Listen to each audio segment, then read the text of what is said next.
मियाँ साहब क्या खूब कहते हैं,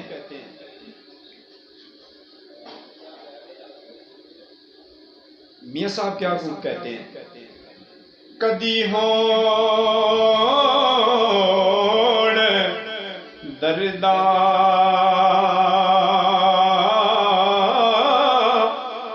कदी अंदरों पवे चुक मुहम्मद बख्शा गल अंदर गई मुक सप्पां दे पुत्तर यार नी बने भावें चूरियां कुट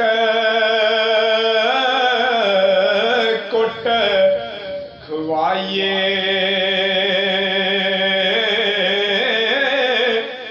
ते गई जवानी मुड़ नी आउंदी चे लख खुराकां खाइए